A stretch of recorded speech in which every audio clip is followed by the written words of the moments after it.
The information in this podcast is current on the day of recording. It is general advice only and does not take your personal situation into account. It may not be suitable for you.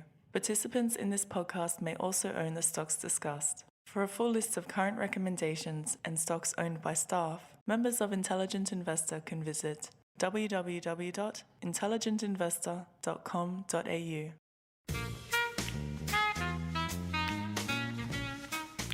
Welcome to Stock Tech. My name's Gaurav Sodhi. Joining me today is James Greenhouse. Hey, James.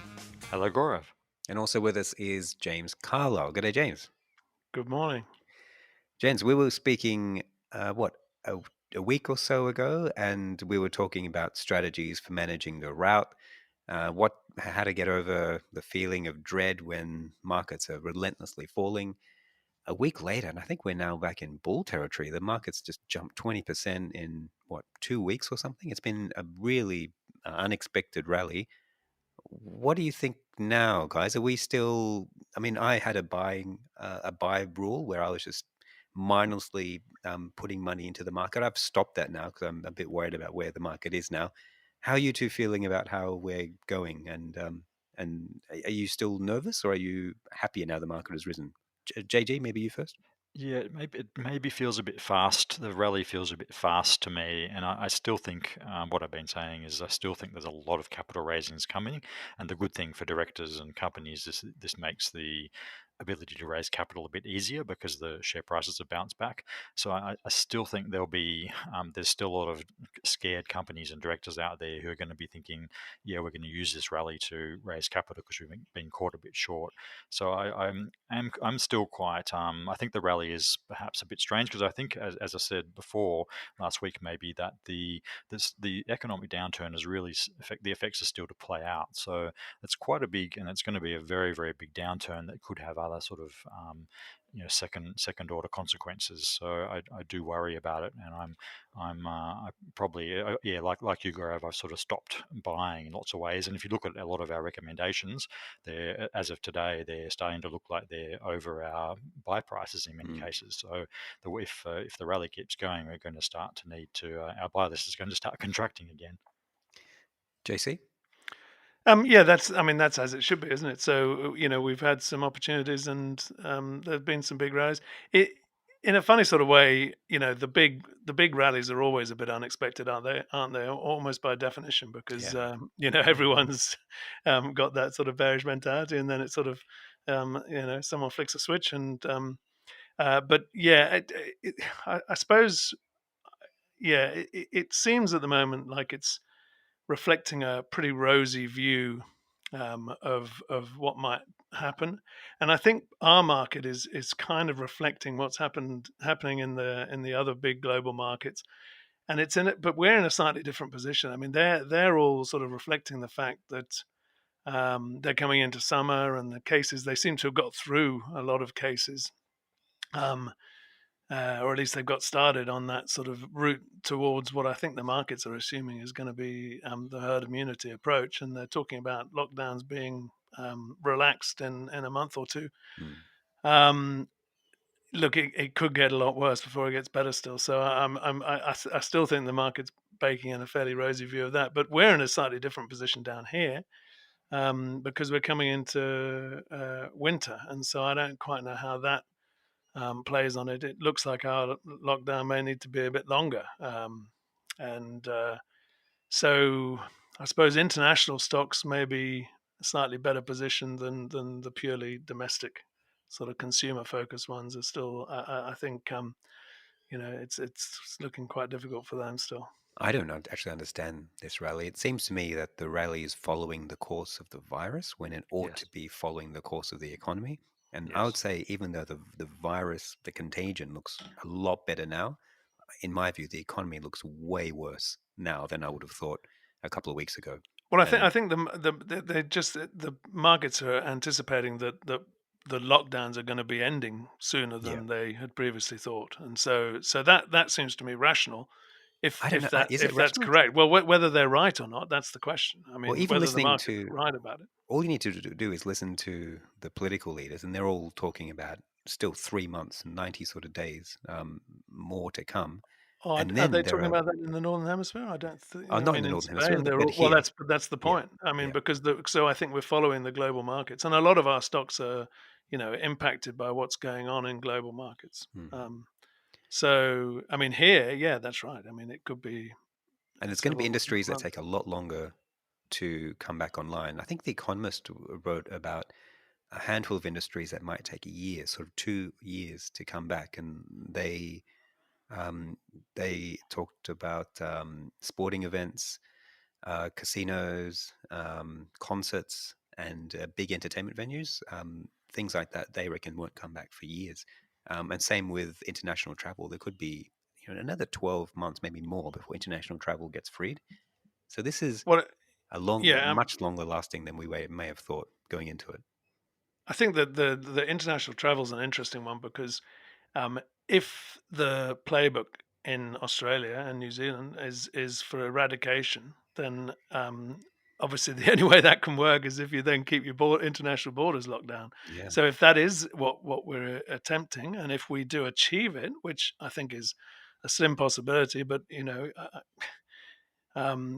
some respects, I just don't know the probabilities of that occurring. But anyway, it presumes that you keep your borders locked down, and presumably until there's a vaccine. So Mm. for us, international travel looks a dim prospect for quite a long time.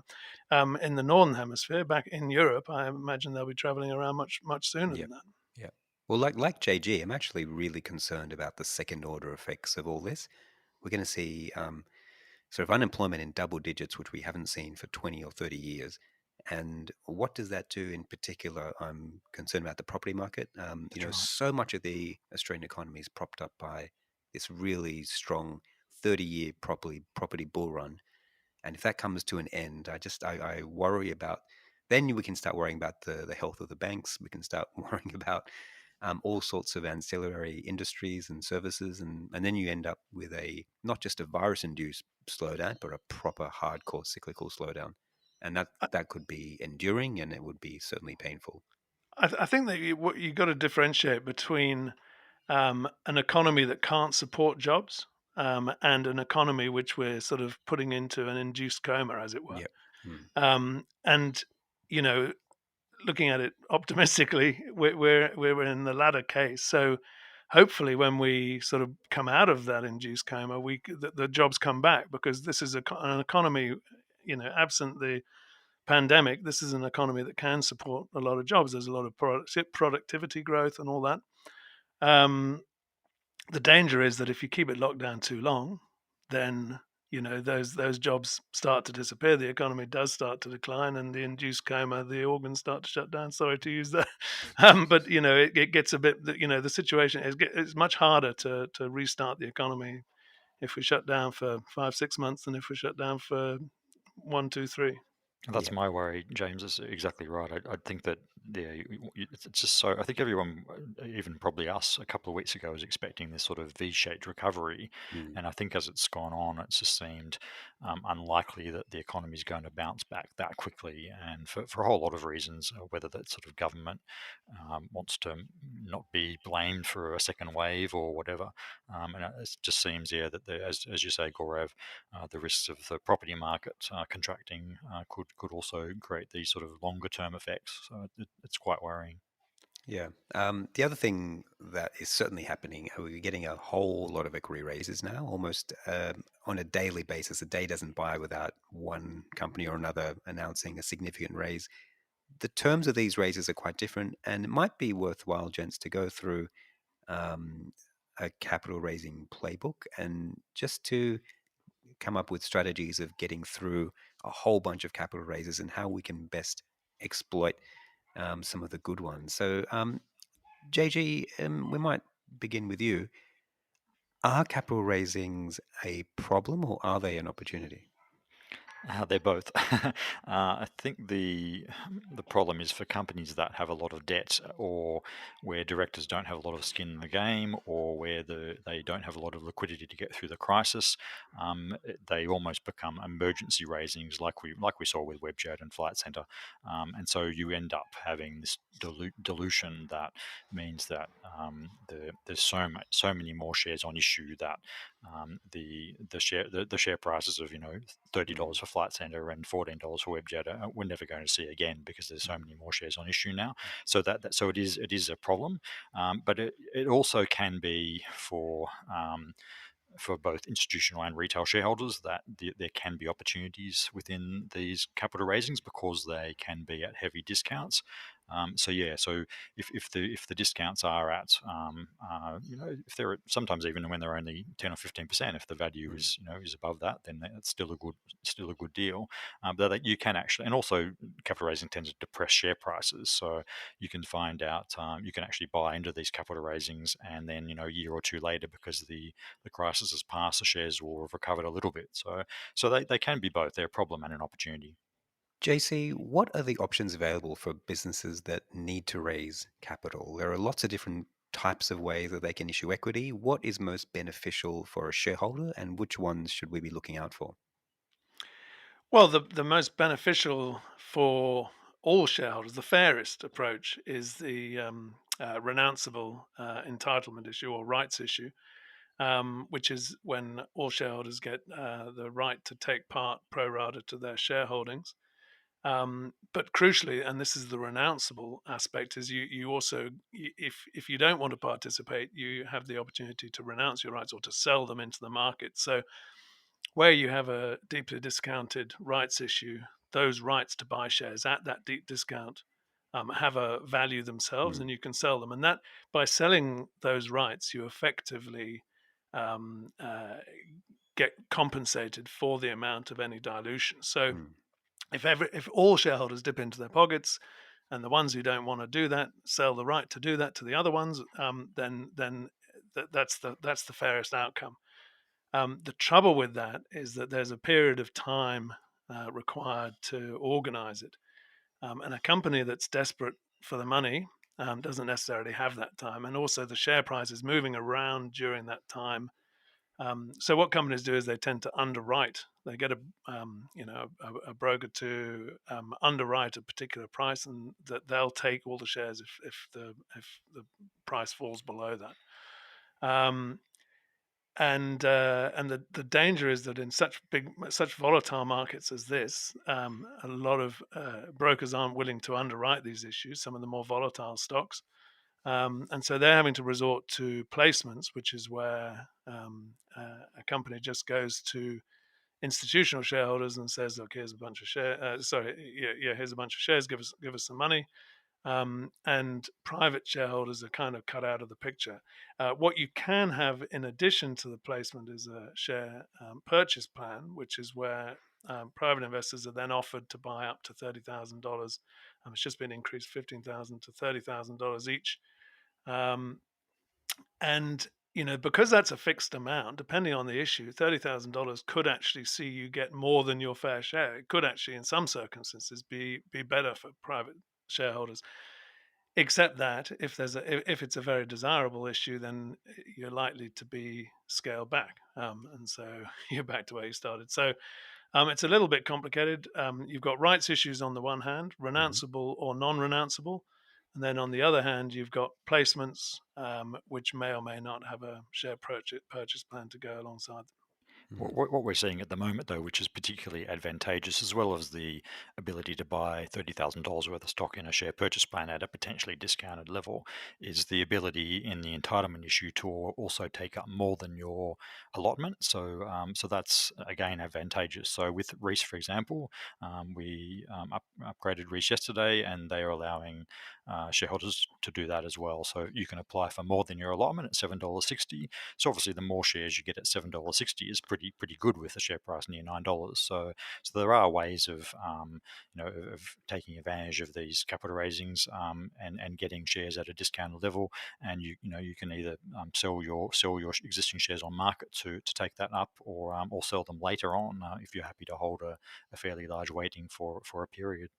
But do you think? I mean, I think that's absolutely right, and it makes sense to apply for more. But where it's that advantageous, is it? Are you likely to actually be allocated the extra shares? Well, the thing I actually think in this, the great thing about crises like this is they scare people, and as unfortunately as value investors, we're there to take advantage of that, of people being scared. And so yeah, while I think that there are certainly capital raisings where people know that $7.60 for Reese is a good price, there's also going to be plenty of other shareholders out there who are just petrified, or because they're not around or not available, probably not overseas at the moment, but they for one reason or another they don't want to take up those shares. So it is actually worthwhile, in my view, applying for more than your allotment, if because you never know. I've certainly in the past, I've certainly in certain stock specific instances applied for more than my share that I was allotted, and I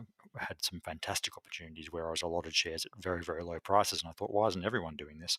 So there can be cases where people are just for whatever reason too scared to take up those, or they don't have the cash available. So I do especially wonder. with a lot of calls at the I moment. do wonder if whether that game has been played already, though, JG. I think everyone's experienced the GFC, and everyone knows that the GFC was a great time to buy those discounted share purchase plans. From what I've been reading, a lot of investors and brokers are already onto this, and I'm not sure there'll be as much fear this time as there was back then, and that might be the peak. That might have been the peak of the opportunity to buy these huge volumes of SPPs. I'd be surprised if you can get them now, because everyone. I've just heard it so often now that watch out for these capital raisings, great opportunity. In the GFC, no one thought it was great. It was really scary back then to buy into these companies, and I don't think it. Agreed. Yeah, Sorry, go on. no, no. I think that's all I wanted to say. The one other point to make would be, what happens if you're not a shareholder and you see a business raising a lot of equity? Is that often a signal that it's is that a good time to buy into that company, or would you say the opportunity has been missed and it's only really for insiders? Well, that's an interesting question. I actually think that's possibly a good chance to buy. I mean, obviously, it depends on every situation, because there's going to be a lot of companies out there that are not good quality businesses raising capital. So it doesn't, so there may, and there's certainly been, I can think of plenty of examples in the past of companies which have raised capital, then they've done it again and again and again, and they've Yeah. basically blown all that capital up. But generally, I'd say if they're good businesses, especially if they're well run, which isn't necessarily the case for a lot of non-owner managed businesses, then yeah, to buy just the shares on market at the time they're having their capital raising, I think is probably often a reasonably good strategy. I mean, I know some people will say, well, why isn't market efficient? But I think often the market is worried and scared during those periods of capital raising. So I think it's a good idea. But I don't know. Do you have a different view, James? I think no, I think that's absolutely right. I think it's a case of looking for the quality, as often is the case.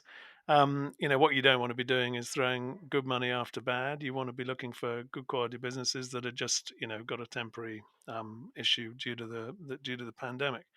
Um, and I mean, it's an interesting thing that can happen.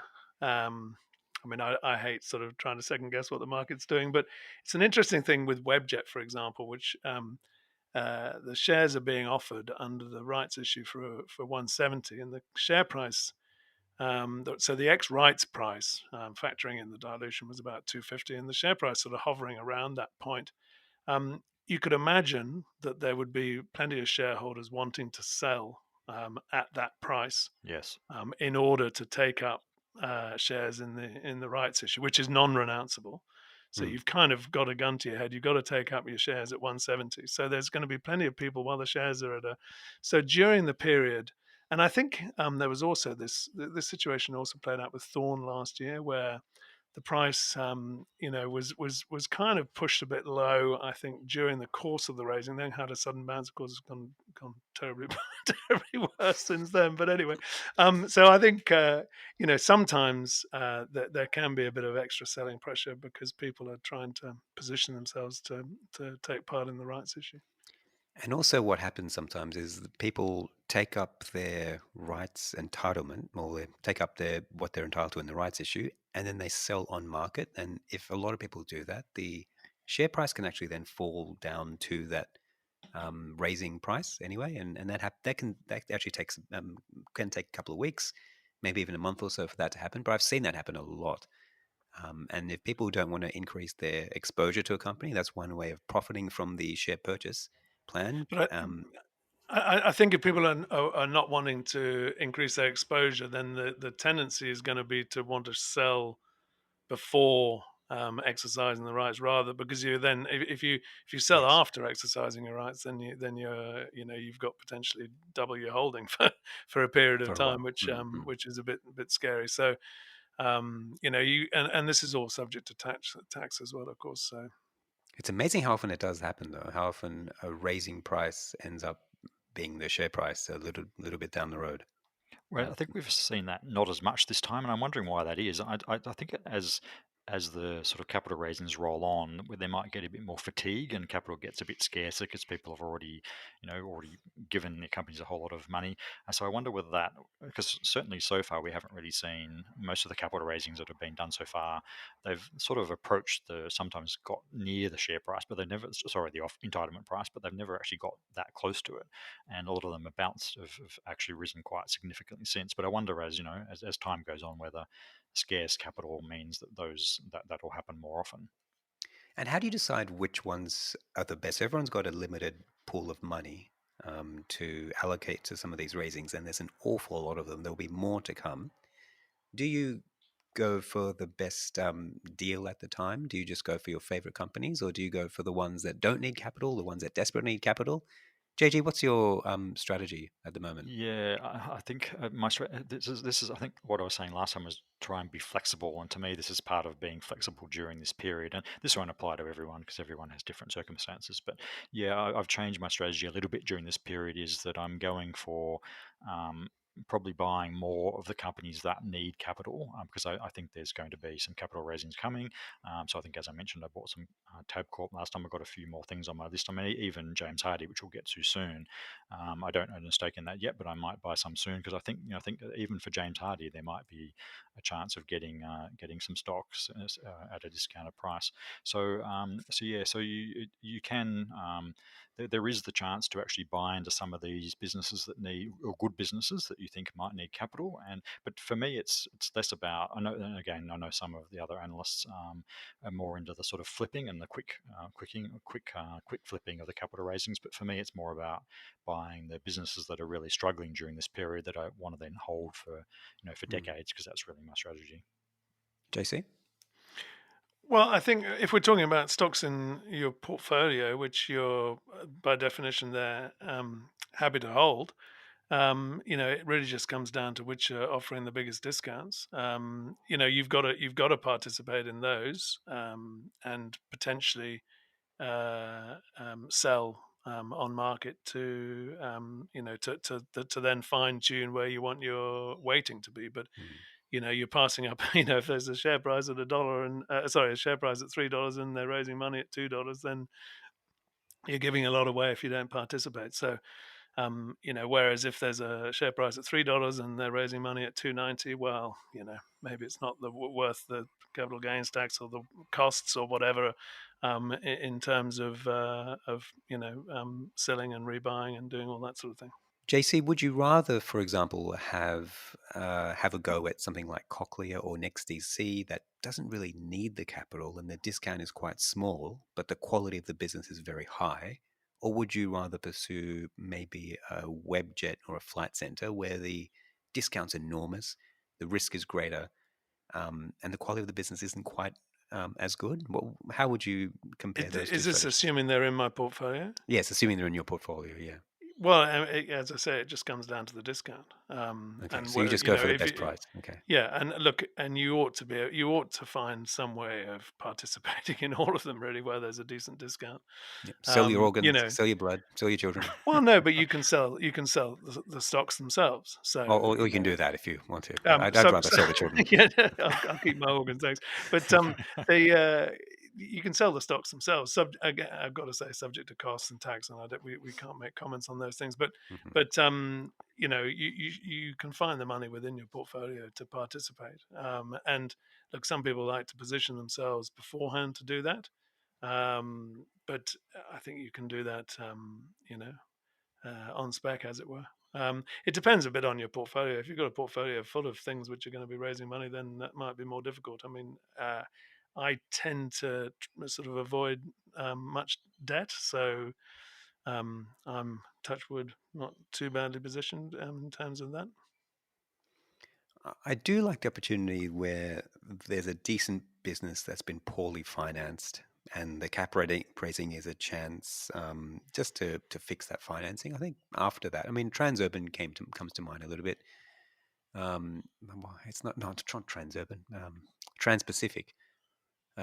What's it called now? It's called something else now. What is it? Cleanaway. Cleanaway. Sorry, yes, Cleanaway. There was a business that was a reasonably decent quality business, but very poorly financed after years of binge acquiring. And I think when you see a cap raising or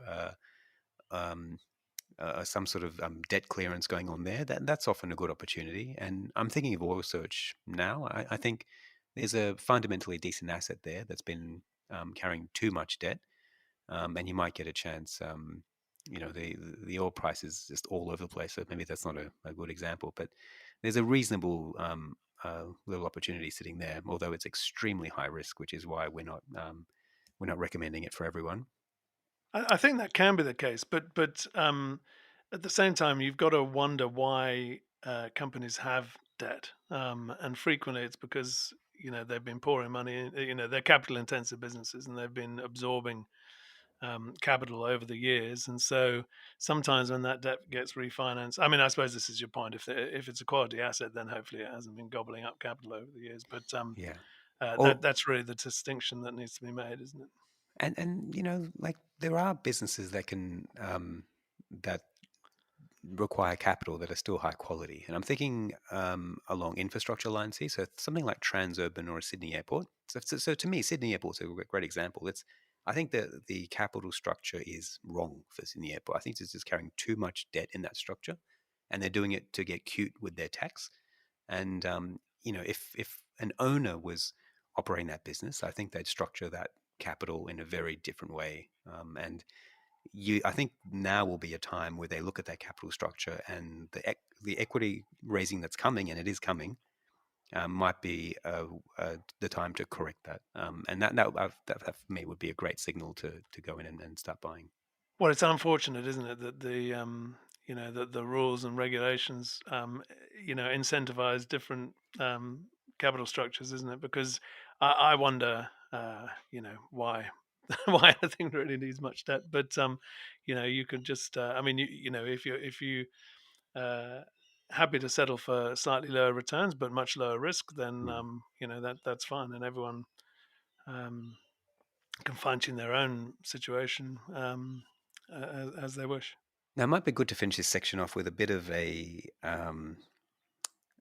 some speculation, which I know you love to do, JC. But which businesses do you have your eye on that may need to raise capital? Do you have half a hand on the trigger? Are you looking at any in particular that you reckon look vulnerable? Uh, well, I think there's a lot of businesses that look vulnerable. I mean, Sydney Airport is, we just talked about it, Yeah. is, I mean, the thing about it is that it's got enough liquidity. Um, and I mean, it has probably got too much debt, but it can see itself through. The problem is that it's got covenants. Hmm. And if you stop making profits and cash flow for a protracted period, those covenants are going to come to bite. And some of the most extraordinary businesses, we were talking earlier about REA Group. I mean, that has a bit of debt. And if its revenues completely dry up, then who's to say? And we're in a slightly peculiar situation where companies which can normally support plenty of debt, or a little bit anyway, Hmm. having to raise money just because they're breaching covenants, and there's the bankers are being a bit sniffy. Hmm. JG? Yeah, and I think it's the ones I mentioned before. I mean, it's the ones with a lot of debt. So I think things like Sydney Airport, Tabcorp, I think is an obvious case. Hmm. I think a lot of the other infrastructure, things like Atlas Arteria, which I think we have a a review coming up on, and potentially Transurban. I know they've all said, Centre Group, they've all said that that they have enough liquidity to get through for the next little while. But I actually think that's a ruse. I think it's really just the directors trying to make sure that make increase the share price so that they can then have a preventative capital raising. So I think there's still a lot of those to come, and it's not just those. It's the businesses that are struggling with the liquidity in this environment. So it's a lot of retailers. Still don't think Levis is out of the question there, and I think there'll be a lot more retail capital raisings come, including amongst ones you wouldn't necessarily expect. So I just think this has just been the word, if everyone's using the word unprecedented, but it is, and there's just a lot of, and as I keep saying, this hasn't yet happened. We're only really in the very early stages of the shutdown, in terms of businesses just not getting enough revenue. So it just takes a while for directors to go, oh, hey, okay, we're really suffering here. We've suddenly got no revenue, or revenues are 20% of what they used to be. And there's no business on the ASX can go for very long without having with no revenue, and still paying a certain amount of cost. They just can't. So I just think those, and any business which has a lot of debt, which is struggling with liquidity, or is at all affected by any sort of shutdown, even if it's only for 3 months, I think is going to raise capital. Well, ARB is another interesting one, Yes. isn't it? Because I think they've actually Exactly. got net cash, but That's the right. problem is if you if you take the revenue away for 6 months, that's going to turn very quickly into net debt. Yep, and Um, as Mickey said in his review, yeah, it's yeah, that's mainly a right. retailer, and so Yeah, or largely yeah. a retailer. So all these businesses that look like they're fine, they don't have debt, but they if you take the revenue away, they're going to suffer. I think it's also interesting to think about, how difficult it is for companies to organize capital raisings and to make decisions about this sort of thing, given that all the directors are sitting at home, you know, Yeah, walking the dog. yeah, It's that's right. Yeah, it's difficult to get together and to sort it all out. So I would expect all these things to be a little bit delayed. yep, exactly. Um, What's and really and exciting? talking Sorry, about go ahead. rents, with your landlord, and that's all that sort of thing. All those Takes negotiations just time. take a little bit longer when everyone's sitting at home. Yeah, What's really exciting about this moment is that usually capital raisings come after a big mistake has been made, for some sort of big outlay in the future.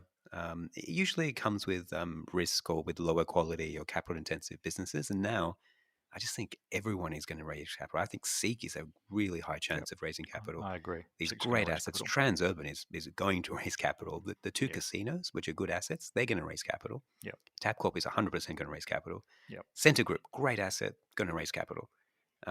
There's a whole bunch of good quality assets that 6 months ago you wouldn't think would need to raise money even in a deep recession, and they are going to come to market now, and I think that's a really good opportunity. So I'm trying to build a bit more of a cash buffer at the moment to try and save up for some good assets that will come to market for capital. And I don't think you necessarily have to be shareholders. I think that helps, obviously, if you can. But it's just buying when these businesses are raising capital or repairing balance sheets. And I think that's the other part of it. It's not just that they need capital. I think there's going to be an active choice among management that debt is bad, and they're going to swap debt for equity in their capital structure.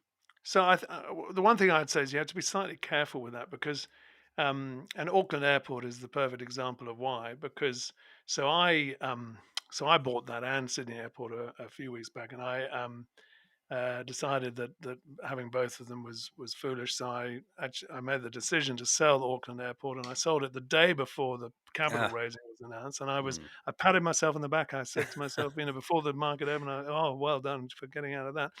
Um, and the price then was about 495 or something. I got. mm, It announced a capital raising for 440, was it? 10 for yeah. 1 or 1 for 10. Um, and the share price is now 566. So the share price has gone up 15%, having announced its capital raising. So just on the face of it, the capital raising was only dilutive by 5 or 10%. Mm, Sorry, no. 5 or 10 cents per share, because it's a 1 for 10 at a 10% discount. Um, and yet the share price has gone up because, well, the markets have been going up, but also investors relieved that it now has the corrected balance sheet. So I think if you sell in anticipation of the capital raising in the high quality assets, which are going to not struggle to get the money, I just wonder whether, you don't have to fear the capital raising that much. I suspect Hmm. Sydney Airport, I think, is a good chance of raising some money, but I suspect it'll get it just as easily as Auckland Airport has. Hmm. Yeah, that's a good I point, don't think we're certainly JC. not suggesting you sell, well, I'm not suggesting anyone sell into anticipation of capital raisings. I think that would be, yeah, because you're exactly Yeah. right there. You can miss out on opportunities by doing that. Speaking of opportunities, JG, let's get on to James Hardie, which I think is the first upgrade of James Hardie ever, I think, for II. Would that be correct? That is correct. Yeah, this is one that I think it took us a while to warm up to, and that's partly because it operates in an industry renowned for crappiness. But this is actually a business that's quite high quality. Tell us what differentiates James Hardie from its less illustrious peers. Yes, well, it took me a while to get to grips with it anyway. Because you're exactly right. I sort of lumped it in with other building materials companies, and it's just a mental shortcut, which we all need to be careful of. That it was the wrong thing to do. And I actually thought that we would never get another opportunity to buy James Hardie, given that with the changeover in managing director last year, that the stock sort of shot up, and now here we are, where we actually have had another opportunity to buy. I mean, so James Hardie makes fibre cement, and that is the reason why that is a good product is because it is superior to a lot of different cladding materials, and particularly in the US, where they still use a bit of wood and a lot of vinyl and other expensive materials such as brick and stucco. So fibre cement is a fairly expensive type of cladding, but it's what makes it good is it's durable, and it doesn't it's weatherproof, it's fireproof, it's woodpecker proof. It's a whole lot of it's a whole lot of different things that prove it's a good product, and that's really why this is a fairly good business, and the other reason why it's such a good business is because in North America, which is where they make most of their sales and money, is they dominate the market, and it's complete domination. It's a sort of 90% market share really, and there are Have you? economies of scale. Go on. Okay, I was going to say, can you explain? I think that's always been something I have not really understood. Why I can understand why fiber cement as a product is taking cladding share. I don't quite understand why James Hardie has, as you say, 90% market share in fiber cement. This is not a difficult product to make, is it? No, I think it is. However, um, I think the thing with James Hardie, and a lot of these market positions become entrenched because of historical reasons. And why I think they have that market share is they've met over time, and I couldn't tell you exactly how they've managed to get good relationships with the builders, because they need to. It's a product where they need to have a good relationship with the builders. They need to be, because it's a fairly heavy product. They need to have good distribution in place. They need to have their factories in the right place, and they tend to be sort of quite strong in certain geographic areas of the US. So it's partly a historical fact, but it's the fact that they just have a good relationship with the builders, and people don't want to try a new product, because in the past, what's happened, including with some of James Hardie's products, in, for example, New Zealand, they had problems with water tightness there. And so if you're a new player coming into the US market and you've just got this new fibre cement product, one, you don't have the relationships with these massive builders that they have over there, but two, and do you really want to try and put on a product on a house as a builder, get a relationship with this new person that might be slightly cheaper, but then 5 years down the track, the homeowner calls you and said, look, oh, it's all shattering, or it's broken, or my house burnt down or Or the something. So woodpeckers you're have going gotten to take to it. yeah, woodpeckers have gotten to it. So there's just a lot of risk with taking on a new product, and I think somehow historically James Hardie has managed to get these relationships with its builders. It's put its factories in the right place. It's put its distribution. It's got its distribution right, and it's got a product that actually works and works pretty well, and it's compared to the existing product. So I think that's what is really behind this company's competitive advantage. I imagine there's manufacturing scale as well. So if a Yes, new absolutely. competitor was to come in, I'm not sure they would be able to offer it cheaper at all, would they? No, exactly right, and yeah, it's the scale. It's also a heavy product, so it makes it hard to Yeah. import. So it chips if you have to move it long distances without the right equipment or without the right distribution. It can chip, it can break. So you need the right. So it's not really something you can import. And you're right, it requires quite a bit of scale to make these sort of sheets of what seems like a fairly basic material of pulp and cement and so on. It's you need to have a certain scale to manufacture it cheaply enough. And I think that's the other key point is I learned from looking at cement businesses that that a raw material that you might think is quite low value and easy to replicate can actually grant really high um, moats if you're able to transport it and other people can't because it's quite heavy and cheap. Transporting a heavy and cheap material is actually really difficult. So where you yes, place your distribution and manufacturing, that becomes your competitive advantage. And that's why cement businesses operate these little local monopolies all around the world, and they all have pretty decent returns. It's for that exact reason.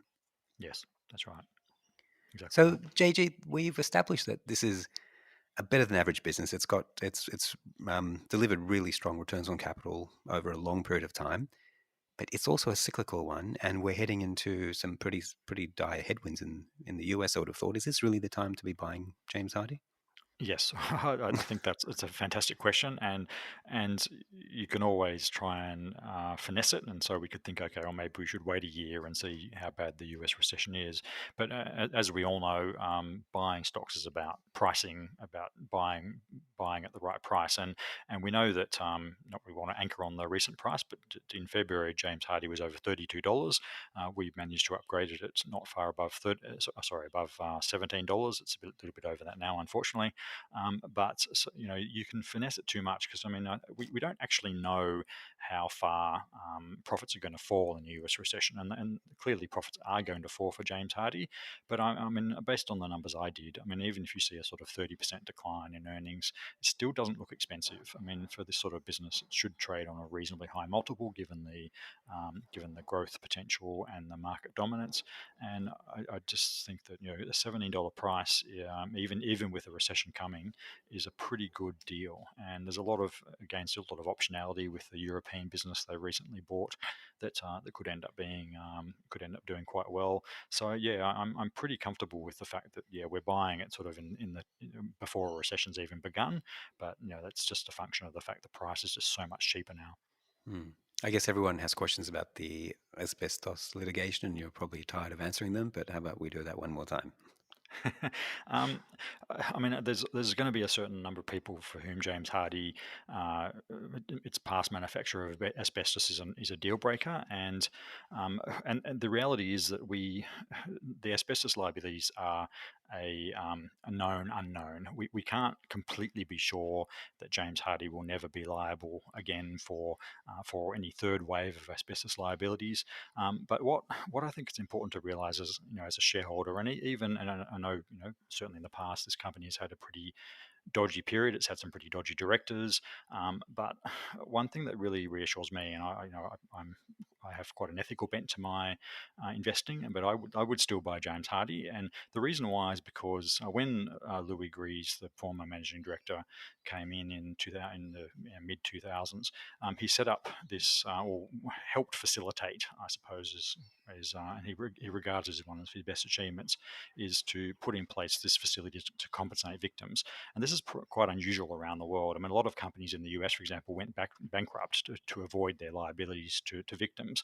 And so we can all say that James Hardie didn't do the right thing, but what they did do is they put in place this facility to compensate victims. And since then, they've paid more than $1 billion into that fund, and that fund is compensating victims. And yes, there's been some questions about whether it's enough, and sometimes it's been underfunded. But last year alone, I mean, the company put more than $100 million into this fund. So there is, and that's going to go on for quite some time, possibly into the 2030s. So it doesn't. I accept that there's some people who are not going to like the fact that there's a risk here with potential asbestos liabilities, but I feel that they've been largely dealt with, and this company can move forward from it. And the reality is, it does have a good product, and that good product is allowing it to provide cash flow that is now compensating victims. JC, any thoughts? Um, well, I was getting quite excited about it a moment ago until we started talking about asbestos. I mean, so I think so it's doing the right thing by not having just gone bankrupt, gone bust, and it has set up this fund. I suppose my concern would be what's the tail risk of it having to suddenly throw extra money into that we're not anticipating. I suppose that would require a spike of asbestos cases, and I suppose they're time limited in some respects because I mean they can they can happen sort of 30 odd years after exposure, can't they? But that thankfully that exposure is further and further in the past, isn't it? Yes, that's right, and you can never. And this for me is as I said, it's a known unknown. You can't know exactly what those tail risks might be, but it is asbestos hasn't been put in a building for more than 30 years now. So and yes, there are still clearly lots of buildings with asbestos out there, but the claims experience seems to have been going down, and there may be this third wave, but we can't be sure of that, but in terms of the fact that this company doesn't have in place a facility to help fund those liabilities, I think that must be a good thing. But if someone cuts into doing a bit of Easter DIY, cuts into a sheet of James Hardie asbestos fiber cement, um, and then 30 years from now gets sick from it, are they going to have to? Is James Hardie going to have to put into the pot for that, or is it? I I mean, couldn't tell you that. I mean, there is yeah, literally thousands of pages of legalese about yeah. this asbestos, and I'm not going to pretend that I'm a lawyer and understand exactly how it all works. With companies, we make choices about some things we'll be happy to let go, and I think that asbestos falls into one of those categories where you can never know exactly what might happen, but so far what it seems is that liability is being handled and dealt with, and we can't know that down the track there might be this third wave. That's certainly been a risk we've mentioned, but yeah, it's something we have to live with. And I guess actors have made their best models and That's right, made exactly. their best assumptions. And I suppose the fact that it's no longer being dug up out of the ground and manufactured is going to do a lot to reduce cases, isn't it? That's right. You've provided a perfect segue there, JC. Speaking of digging up out of the ground, we've once again upgraded South32, which sits on the buy list once again for the first time in a couple of years. We upgraded this in the first instance when it spun out of BHP, and it was a successful investment for us then. It's changed a little bit since we sold it, and I guess some of the changes really have to do with the asset base itself. So the core of the business has really always been it's the world's largest and lowest cost manufacturer of manganese, and manganese is a material that goes into hardening steel. And it's used in a lot of construction or aerospace and defense and specialty industries. It's also a large producer and refiner of alumina, and alumina is the raw material that goes into making aluminium. And it has a large metallurgical coal business. Met coal, of course, goes into making steel.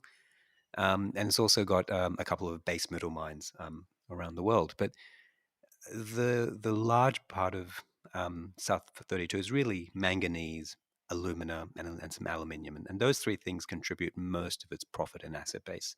Um, since the first upgrade of South 32 a couple of years ago, South 32's Cannington mine, which is really a really high returning sort of silver and metal mine, has fallen away. It's declined, and they haven't reinvested back into that mine. So it looks like they don't want to spend the capex to get more production out of that mine. But they have found a lookalike mine over in Arizona, which they've bought, and they're working on developing.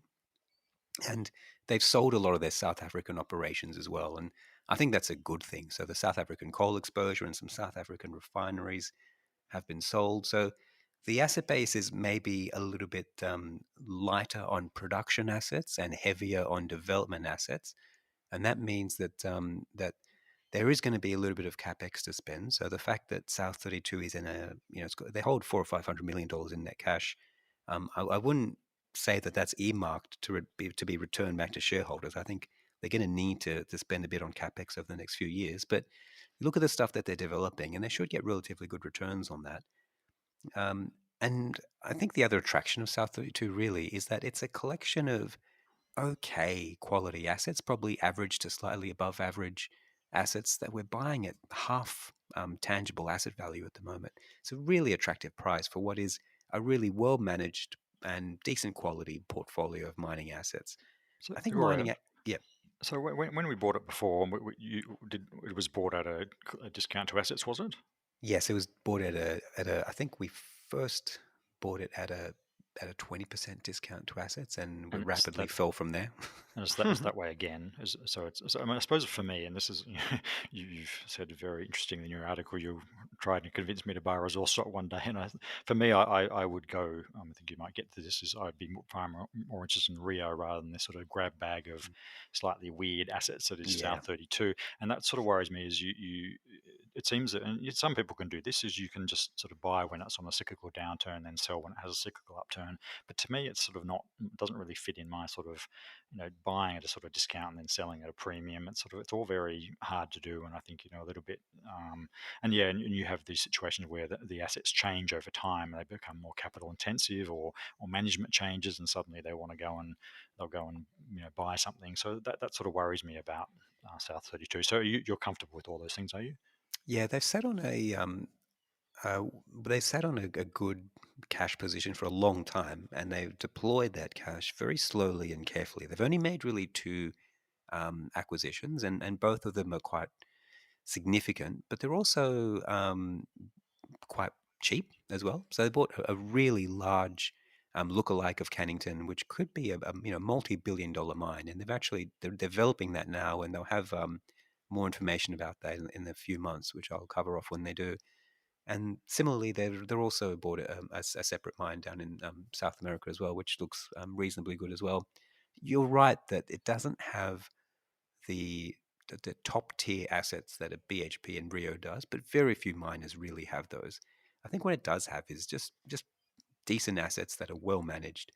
Um, South32 was the first mining company that I noticed that put returns on capital at the front of their of their reporting, and one of their first priorities was returns on capital. They did not care about what they were mining, where they were mining, um, or um, or how much they were mining. They just were trying to get decent returns on capital. And after It's very South32 unusual. started doing it, very Very unusual unusual. in mining. Yeah. Well, now it's become kind of the norm in mining. All the Mm. big guys have adopted this kind of approach, and they all talk about, there was a time only 4 or 5 years ago where miners would boast about their production and their growth capex, and that's flipped. Miners now boast about how low their capex is and how high their free cash is. They've almost become dividend conscious businesses now, and the bragging rights now go to the miner who can pay the highest dividend. And you've seen that with the big miners in particular. And it began with South32. That's when I think I first really noticed it. Well before the big guys were doing it, these guys were focusing on business returns before mining returns. And I think we can take some comfort in that. You're right that this is not a business I'd want to own forever, and I don't intend to. It's a cyclical business. I treat it like a cyclical one. You buy it in the downturn and you sell it in better times. Um, there's an argument that we're heading into a downturn now, but the price is quite heavily discounted, and Yes. I think that's good enough. I'd say, first of all, I think that you did brilliantly with exactly that. A couple of years ago when we sold it at 350 or something, everything $360, I was think it was. 360. Yeah. Oh, there you go. Everything was looking, everything was set fair, and that's the moment to sell it. And we copped a bit of criticism at the time, if I remember rightly, selling a bit early, sort of thing. And but Well, it was it absolutely. got to $4. Yeah, to be fair. Yeah, Yeah. well, but you're always going to leave it a little bit, aren't you? Yeah. But so you played that brilliantly. So Fair play, but there's always a but with these things, and yeah, I'm on the side of the fence. If you don't want to own something forever, then Mm, that's got to be a warning sign. And so I suppose I'm a purist in that respect. And I mean, look, I think you can make an argument for holding some of these iron ore mines. I mean, that's yeah, this is not South32, but it's sort of more thinking of Rio. They've got 100-year lives, haven't they? yeah, And yeah. and they're the lowest cost producer. Mm, And we're going to need this stuff for the next 100 years at least, And for those, I can see an argument. But you want to be the lowest cost producer of mines, with mines that have very long lives. That would be, my stipulation. And there aren't too many, as JG said. yeah. So I guess we're just prejudiced, and we'll just have to leave you to keep making the returns from buying cheap Yes. and selling high. Yeah, see, the problem with that Or just is good at it. We're not. Yeah, that's right. you're never going to get BHP at half asset value, though. I think that's the trick. Um, it's the price that really makes this attractive, and I agree that this is not for everyone, and it's your style really determines the stuff you buy more than price often does. Mm. Um, so this is for someone who doesn't mind a cyclical business. I'm more than happy to dabble in cyclicality. I think it's a great way of accessing inefficiency. People often trade in and invest in straight lines, and they extrapolate trends into the future even when they're cyclical. And I think that's the opportunity that we get with cyclical businesses and cyclical miners in particular. I think that's the opportunity we have today. So, I understand it's not for everyone, and I don't think it should be. But if you don't mind dabbling in cyclicality, here's a good cyclical stock that's well managed, decent assets, and going for a nice cheap price. Nice. So let's agree to disagree on that one. I'm still going to get you, JG. I Yeah, think I'm going yeah. to get Well, you into mining stock one Rio. day. Then once I you am got there with JG, you have Rio. to try and get me.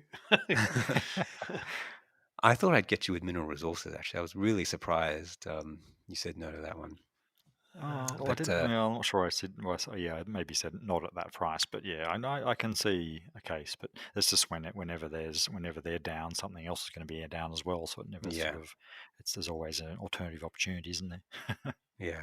Well, I almost got But Rio. JC into a gold miner a couple of years ago. Seem to recall JC. I don't think you did. I You were can't tempted. really believe it. Well, Yeah, let's well, see, JC. maybe. Maybe you can tempt me with Webjet because it is one that, well, It's actually, gold. JG, both JG and I have been skeptical about Webjet at much higher prices. Now it's been truly smashed down. Um, I think we both acknowledge that there is a element of quality to this business. How are you thinking about it now that it's been hit really hard? Is it more attractive now, or are the risks higher now? Both, I think, is Mm, as is often the case. So Webjet's probably, if you look at the businesses, I suppose beyond the airlines, it's about as exposed to this pandemic as you could possibly get. Half its business, or 40 odd percent of its TDV, about half its EBITDA is from the online travel agent, what we know as the Webjet business. We see advertising everywhere, and the other half is the web beds business, which basically wholesales hotel beds. So we've got selling mostly flights, and we've got distributing hotel beds, which are, it's fair to say, going to be fairly quiet areas for the next um, year or so. The problem for Webjet also comes on its balance sheet, because it tends to collect its money on 30 days and pay out over 45 days. So it had more payables than receivables on its balance sheet. And as sales unwind, so does that working capital position. mm, So it has to, so that the balance sheet actually absorbs. So it had 160 odd million of cash on its balance sheet at December, but all of that gets absorbed into its balance sheet, leaving it with a bit of debt. So the at December, it only had debt of about 55 million compared to EBITDA of about 89 million. Sorry, this is so annualized EBITDA of about 89 million. So um, relatively low debt, you would think, but if you turn off revenue for 6 to 12 months in a business like this, that you're gonna have problems. And further to that, they sort of revealed the other day with the capital raising that they were beginning to have some trouble collecting some of their receivables as Yeah. well. And the banks came out, and this is really what I failed to anticipate in the first place, which is I feel pretty dumb about it. But the banks really they're in control when you have an EBITDA to net debt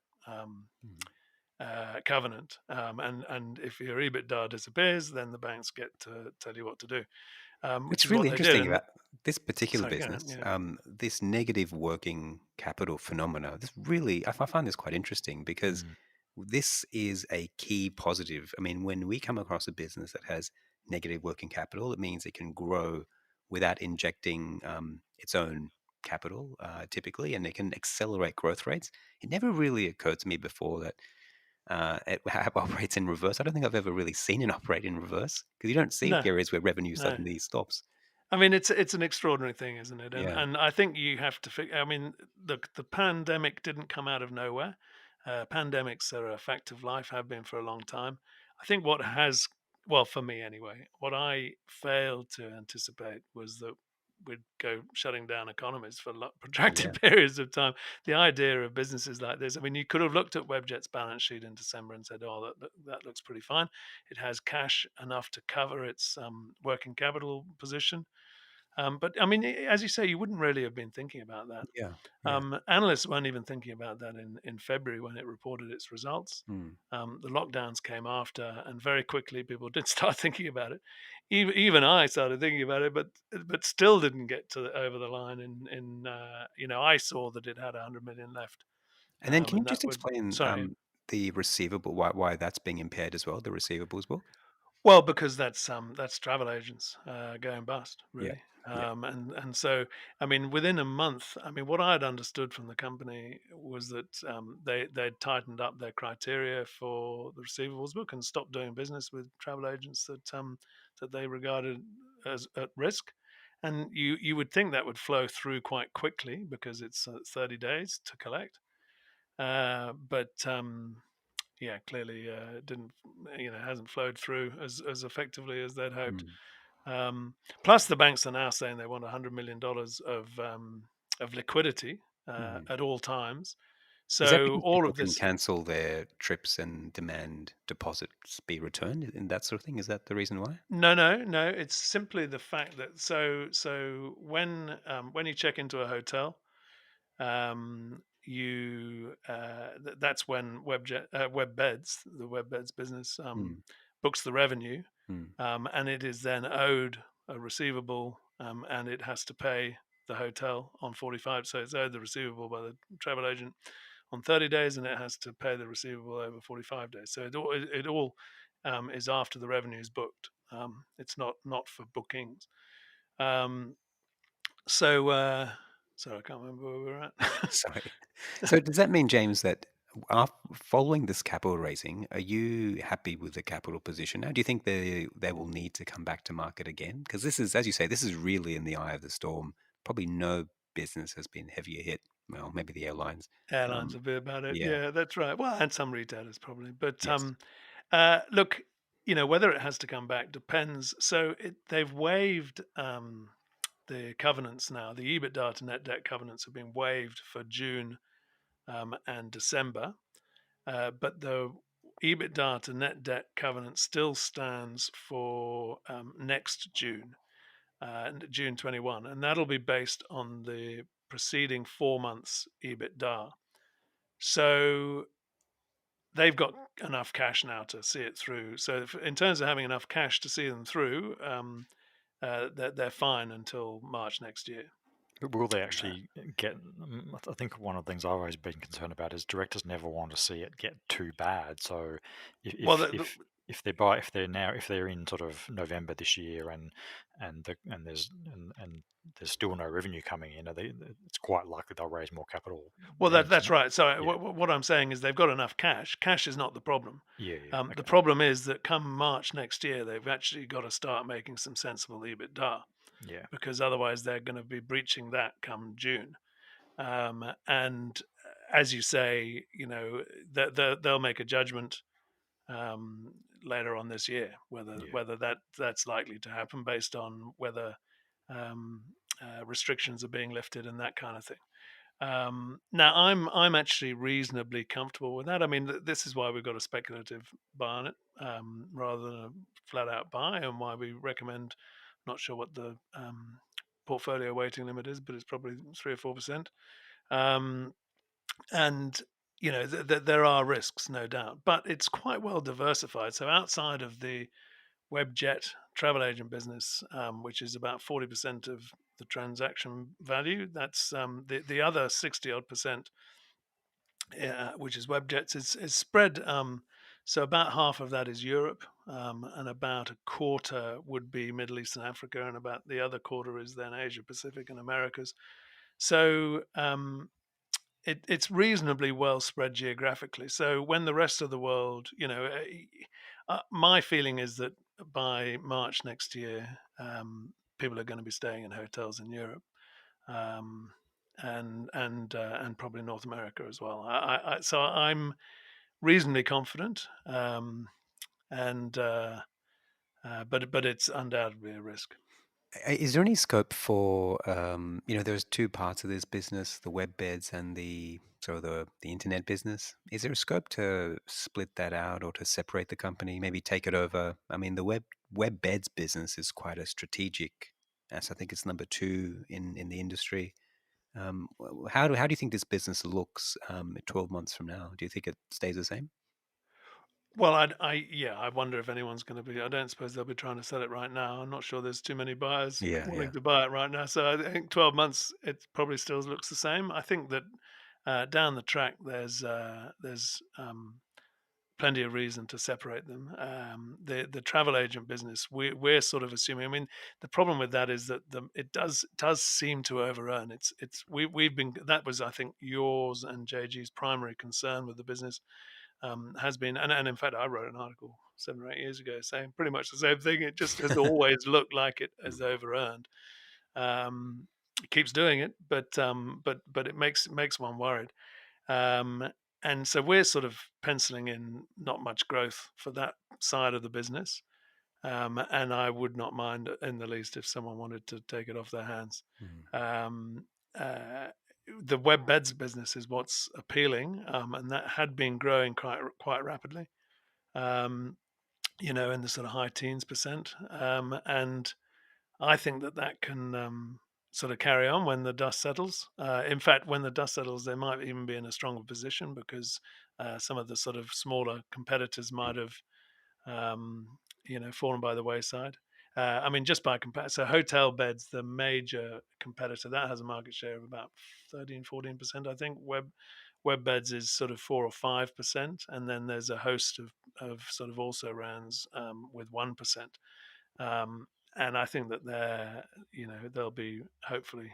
Oh, look, I don't mean to be harsh on them, but I think that the landscape is going to be particularly tough for them. Put it like that. And James, what's the upside potential here? I guess what worries me about a business like this is that the returns really come from government action, not really the action of management, or really the industry. I mean, I can see a scenario where if the shutdowns are removed and it's business as usual, then this is obviously a crazy cheap price for the business. But it only takes, if we're here in March, as you say, and nothing has changed, then we're back to raising capital. And the second time you put your hand out for money, it's a lot worse than the first time. Yeah, that's true. I mean, to me, that talks about the downside, not about the upside. Yeah. Okay. So the upside, I wouldn't say is dependent. I mean, look, you've got to get over that. If we don't get past March next year, or technically June, but on basis of 4 months profits, if we don't get past that, then we're in trouble. But uh, the brighter side. So 2022. Forecasts range from for the broker forecast from around about 10 cents to about 40 cents. Um, I'd be hoping. I mean, before this struck, before the capital raising, they were around $1. And so, if you just take the dilution, that gets you down to sort of 40 cents. Mm. Naturally, all the brokers have gone a bit lower than that because everyone's expecting the economy to be slower and that sort of thing in 2022. So really, it's a question of what you expect from that. But whatever you do expect, I mean, look, I would say, so the current share price is 260, 270, something like that. I reckon that's roughly speaking a PE of 10 sort of 12 times for 2022. But you could well then have a business which is growing in the teens, and that's a pretty attractive price. So I think that there's a lot of upside, but that's you've got to take the risk as well. So JG, you have thoughts on this one? Yeah, I'm still on the fence, and I'm currently working on Flight Centre, which is having its own capital raising. And I was originally keen on Webjet, and now I'm not so sure because just simply I think that the international flight market could be shut for a longer time than anyone thinks, or certainly lower than anyone thinks. I mean, even a month ago, I think we all thought, oh, this is just SARS, it'll come back, it'll be back in 6 months, and that's probably not going to be the case now. So yeah, I'm not averse to putting a toe in the water for a sort of speculative recommendation like this. I haven't done it yet, but yeah, I'm still not quite over the line yet. But yeah, it is a spec buy, and I think there's certainly a case for buying into the teeth of the storm because Yeah. often it simply is, it's simply the markets hate uncertainty, so therefore they discount prices. So I suspect it's probably cheap, but yeah, I'm not quite over the line there with it yet. Yeah, so 3% is the just to be clear is our maximum recommended weighting. Yeah, that's a really interesting point. I often find that that maximum opportunity comes with maximum uncertainty. Yes. And often your best opportunities are to buy right into the most fear-stricken, craziest situation you can find, which in this case would be Flight Centre and Webjet. It wouldn't be the. I'm considering just putting a small allocation into both, and if the GFC experience was anything to go by, when things return, if these guys survive, a lot of their competitors have been wiped out, and there's a better runway for improvement than people might expect. And there's just so much fear. And like, who is buying this now? I shudder to think of any institutions going to their bosses, going to their CIOs, and saying, "Oh yeah, I'd like to buy some Webjet." That conversation probably wouldn't go very well. Have you bought it yourself, JC? yeah, I bought it. Oh, geez, it worked out badly for me. I bought just after it started trading again. I was looking at it. By the time I got to buy, it was up to 340. So I bought my first lot at 340, which was just so painful because it was only up there. It was only about $3 for an hour or two. Anyway, I've topped up more further down.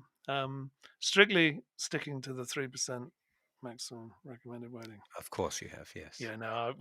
In all honesty, I haven't. But that I have. I'm cognizant of the risks I'm taking. And it's a relatively small part. I mean, when you look at weightings, it's different if you don't. I mean, relative to all my assets, including my house and stuff like that, it's a relatively small part still. So. And the horses and boats and everything, right? yeah, the ping pong table. Yeah, All right, gents, let's leave it there. We'll be back next week for a couple of new stocks and maybe a couple of new presenters as well. We'll see how we go. For the moment, JG, you've been great for the last couple of weeks. Thanks for joining me. Cheerio. Thanks, Gaurav. And for everyone else, thank you for listening.